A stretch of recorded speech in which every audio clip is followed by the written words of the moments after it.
विवेक से भी बढ़कर श्रद्धा विश्वास है। विवेक में दो विभाग हैं, सत और असत, उसे विवेक कहते हैं। पर विश्वास में दो विभाग नहीं है, विश्वास में एक ही है, मेरे प्रभु हैं। विवेक लगाने की जरूरत नहीं। विवेक वहीं लगाया जाता है जहां हमें जानना होता है, पर मान के जानना सहज है।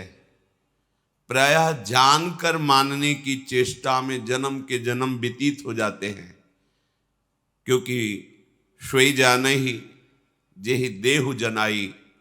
अगर आपने अपना प्रीतम, अपना प्राणाराध्य प्रभु को मान लिया है तो वो आपको जना देंगे, ये आपके विश्वास का फल होगा।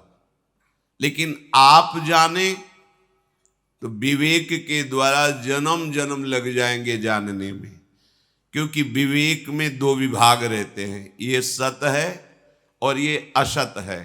जब तक दो विभाग रहते हैं तब तक काम बनता नहीं है। जीवन मुक्त अवस्था तभी आती है जब द्वैत विभाग का लय हो जाता है। भगवत प्राप्ति के लिए जितना समय बर्बाद होता है उसका कारण है विषय प्रियता। जो भोगों में सुख का अनुभव कर रहा है अपने अंतःकरण से तदात्म होकर, उसका ज्ञान भी अज्ञान ही है। चाहे जितना ज्ञान लक्ष्यदार भाषण हो, वो अज्ञान ही है। जिसको किसी नवीन भोग भोगने की इच्छा है, लोक लोकांतर के सुखों का आकर्षण है, तो चाहे जो भी ज्ञान वर्णन करे वो अज्ञानी ही है। जिसके हृदय की ऐसी स्थिति हो गई है, न सोचति न कांक्षति समः सर्वेषु भूतेषु मद भक्तिम लभते पराम। ना कोई सोच रह गई है, ना कोई चाह रह गई है, एकमात्र परम तत्व सर्वत्र विराजमान। बस ये भक्ति का परम लाभ उसे प्राप्त हुआ। इसे ही पराभक्ति कहते हैं। जब तक हमारे हृदय में भोगों के प्रति आकर्षण है तब तक अहंकार है। अहंकार है तब तक काम कुछ भी नहीं बना अध्यात्म का। इसीलिए बहुत दैन्य होकर भगवत परायण उपासक जन निरंतर अपने आप को प्रतिपल समर्पित किए हुए भी समर्पित करते रहते हैं। प्रतिपल समर्पित हुए भी समर्पित करते रहते हैं। तब उनके हृदय में बोध होता है सब कुछ श्री भगवान हैं। ये अंतिम बात है, ये अध्यात्म की पूर्णता की बात है। यहां से प्रेम मार्ग प्रारंभ होता है। बड़े बड़े महापुरुषों के मुख से सुना है, मैं तो एक सूखा पत्ता हूं, कृपा रूपी वायु जहां ले जा रही वहां मैं जा रहा हूं, जितनी ऊंचाई पर उड़ाया जा रहा हूं उतना उड़ रहा हूं, मेरी सत्ता नहीं है। अगर गुरु कृपा वायु ना उड़ावे तो धम्म से नीचे गिर जाए, क्योंकि हम सूखे पत्ता हैं। सूखे पत्ता अर्थात हमारी कोई आकांक्षा नहीं, हमारी कोई सामर्थ्य नहीं, हमारी कोई गति नहीं। जैसे गुरु कृपा ले जा रही वैसे चल रहे। अहंकार नष्ट हो गया। यही अहंकार संस्कृति का मूल है। तो विवेक से भी बढ़कर के विश्वास है। यदि तुम भगवत वाक्यों पर, गुरु वाक्यों पर विश्वास कर लो तो सब काम बन जाएगा। पर बहुत कठिन होता है गुरुजनों के वाक्यों में विश्वास करना। और यदि विश्वास हो गया तो मंत्र मूलम गुरु वाक्यम, तो आगे शब्द है मोक्ष मूलम गुरु कृपा। आप संसार समुद्र से निश्चित पार हो गए, क्योंकि आप गुरु वाक्यों के अधीन हैं। आज तक कहीं कोई इतिहास में, पुराण में, शास्त्रों में नहीं पढ़ने को मिला, कभी संतों से सुनने को ये नहीं मिला कि विश्वास पात्र का कभी पतन हुआ हो, आज तक नहीं। गुरु वाक्य पर चलने वाले को माया ने परास्त कर दिया हो, आज तक कभी एक उदाहरण नहीं है। अगर कहीं परास्त हुआ है तो मनमानी आचरण से परास्त हुआ है। गुरु वाक्यों को ना समझ करके मन के अनुकूल चल देने वाले को माया परास्त कर देती है, और जो गुरु वाक्यों पर चलता है तो सीधे वो माया मुक्त महापुरुष हो जाता है। शास्त्रों में जब स्वाध्याय करते हैं तो ऐसा पाया जाता है कि आप ऐसा करें तो आपको इस सुकृत के बल से सुंदर अप्सरा मिलेगी, सुंदर विमान मिलेगा।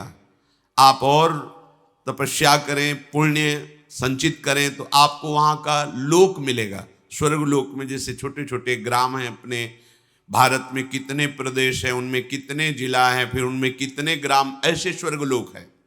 उसमें एक आपको विभाग मिलेगा, उसके आप स्वामी होंगे, वहाँ का भोग भोगेंगे, पर फिर पतित होकर मृत्यु लोक में आ जाएंगे। भगवान कृपा करके दो मार्ग बताए हैं, एक प्रवृत्ति मार्ग, एक निवृत्ति मार्ग। निवृत्ति मार्ग उपासक का केवल पोषण हरि गुरु से होना चाहिए, केवल हरि गुरु से बस। अगर हरि गुरु के सिवा निवृत्ति मार्ग का पोषण कहीं, जैसे बोले भिक्षावृत्ति से, तो गुरु आज्ञा है ना, आचार्य आज्ञा है, वो अपने गुरु की आज्ञा से जीता है। निवृत्ति परक जो उपासना है उसमें अपने जीने के लिए व्यापार करना, अपनी सुख सुविधाओं को पाने के लिए प्रयास करना, या किसी पारिवारिक संपत्ति पर अपना अधिकार जनाना, या परिवार का किसी तरह से सहयोग लेकर जीवन व्यतीत करना, ये निंदनीय है, निंदनीय है। एकमात्र हरि गुरु का आश्रय लेकर इस मार्ग में, अन्य भरोसा, अन्य आश्रय बिल्कुल नहीं। अगर हम निवृत्ति मार्ग के उपासक हैं और कहीं कोई व्यापार, कहीं कोई कुछ, किसी भी तरह का हम प्रयास करते हैं अपने जीने का, वो कलंक है, वो निंदनीय। आप निवृत्ति मार्ग नहीं है, आप नाटक कर रहे हैं निवृत्ति मार्ग का, लेकिन आप निवृत्ति मार्ग में ये श्लोक जीवन का थर्मामीटर है। केवल केवल अनन्यश्चिंतयन्तो माम, बस तुम्हारा एक कर्तव्य है, एकमात्र श्री भगवान के भरोसे होकर महलों में रखे चाहे झोपड़ी में वास दें, भूखे रखे चाहे जैसे रखे, उनके ऊपर पूरा का पूरा भार एकमात्र, दूसरा कोई सहयोग नहीं। ऐसे करना तो केवल भिक्षान्न के लिए आदेश है बस। अब वो दुशाला पहनावे या वो दिगंबर रखें, ये उनकी बात है। अपने ऐसे अगर कर दिए तो मंगवे भलो न बाप सो, जो प्रभु राखे टेक। प्रभु का भरोसा करने वाले निवृत्ति मार्ग के उपासक होकर ऐसे करते हो, तुम्हें लाज नहीं लगती? कहावे मोर दासा करे नरन के आशा, तो कहां रहा विश्वासा? कहां विश्वास तुम्हारा? इसीलिए कहा विवेक से भी बढ़कर विश्वास की क्षमता है। अनन्यश्चिंतयन्तो, एकमात्र। गुरुदेव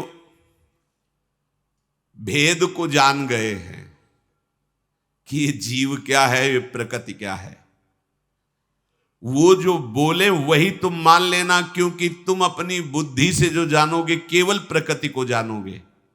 बुद्धि की रचना प्रकृति से हुई है और वो केवल प्रकृति को जानती बस। और गुरुदेव जीव को भी जानते हैं और प्रकृति को भी जानते हैं, तो क्या करें? अपने मन की मत चलाओ, अपनी बुद्धि की बात मत मानो, गुरुदेव की बात मानो।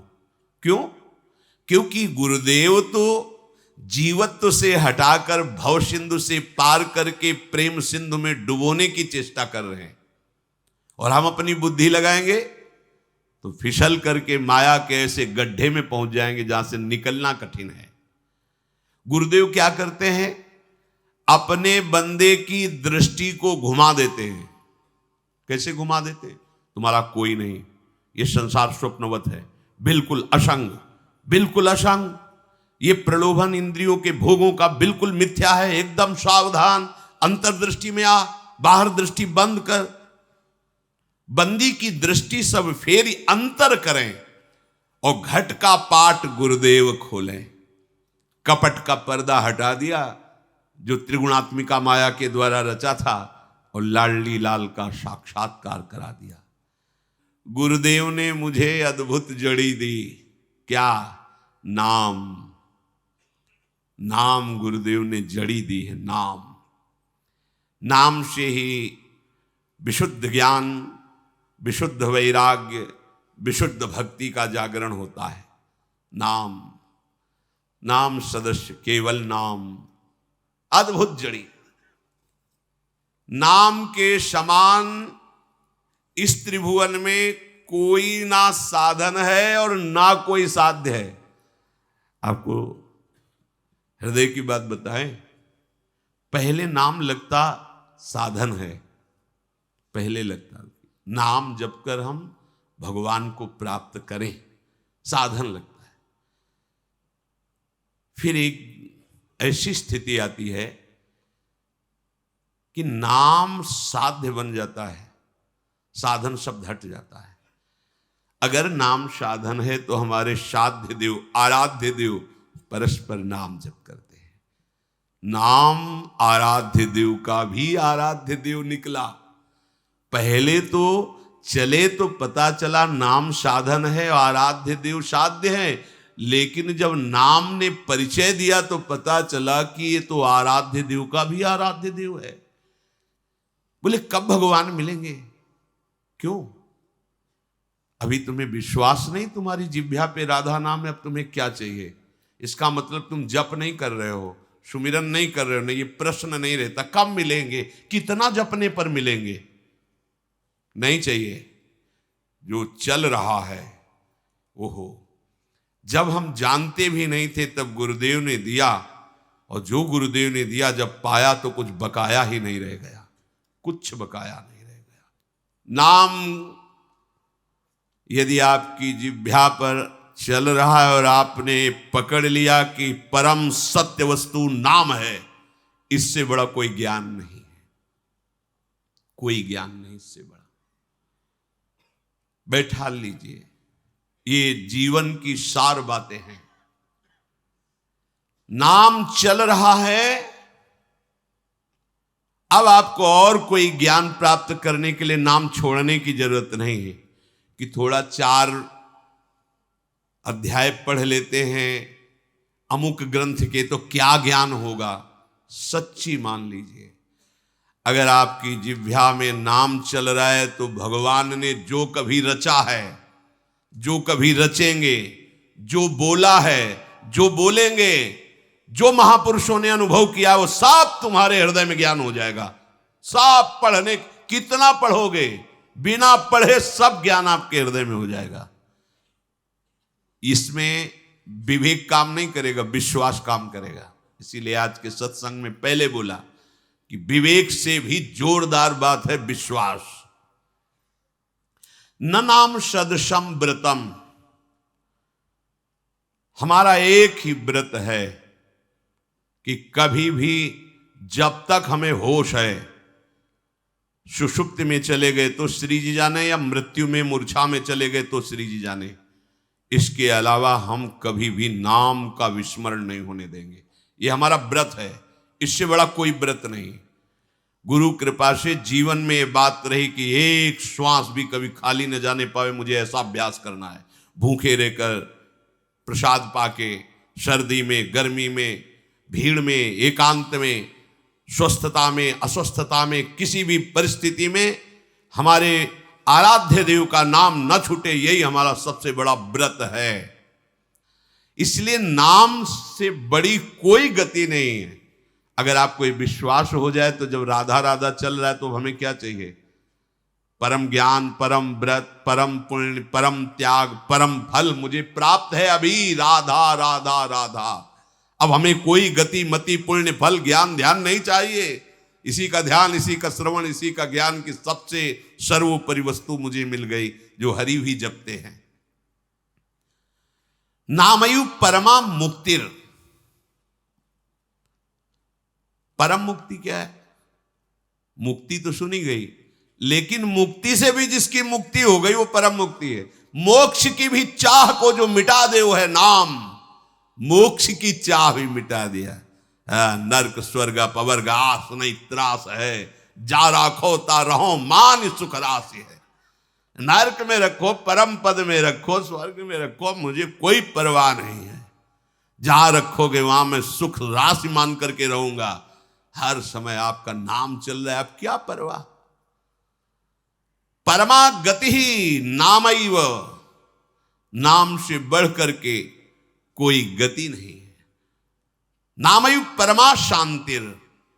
जब नाम चल रहा है, आपका विश्वास है, तो आपका हृदय शीतल रहेगा और हृदय से बार बार निकलेगा, बस बस प्रभु अब कुछ नहीं चाहिए, कृतार्थ हो गया। आपका नाम निरंतर चल रहा है, अब नहीं, सब कुछ मिल गया नाथ, बस ये न छूटे, ऐसी कृपा करते रहना। जब नाम पे प्रीति होगी तो देख लेना आप। तो बोले विरक्त को तो बता दिया कि ऐसे आश्रित रहे, और गृहस्थ को क्या करना चाहिए। आपको जो संपत्ति मिली है, आपको जो परिवार मिला है, बिल्कुल अनजाना है। देख लीजिए, मां कहां से आई थी, कहां जाएगी, आपको कोई पता नहीं। बीच में केवल मिला हुआ है, माता पिता पत्नी भाई बंधु, ये सब बीच में मिले। मूल में और अंतिम परिणाम में, दोनों में परिचय तुम नहीं जानोगे। ये जो बीच में तुम्हें मिला हुआ है, इसका सदुपयोग कर दो। इस पे अहंकार मत करो, मैं धनी हूं, मैं इतना परिवार का इतना मालिक हूं, ऐसा ऐसा। ये अहंकार ही नाशकारक है। गृहस्थ के तरने के लिए सरल उपाय है, नाम जप करो और अंदर से भाव रखो, नाथ सकल संपदा तुम्हारी, मैं सेवक समेत सुत नारी।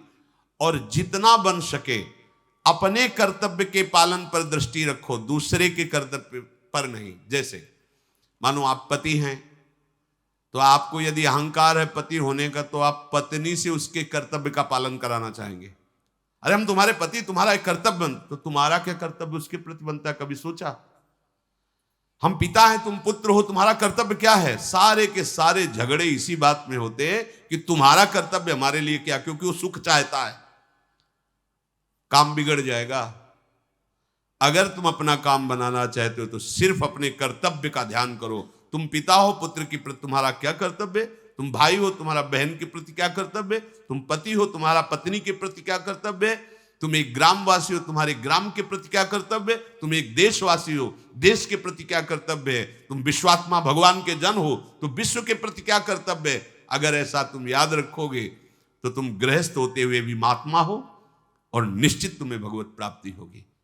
भगवान का चिंतन करते हुए, सब कुछ भगवान का मानकर, सबके प्रति भगवत व्यवहार, अपने कर्तव्य का पालन निश्चित भगवत प्राप्ति करा देता है। खूब भजन करो, भगवद आश्रित रहो। श्री राधा वल्लभ लाल की।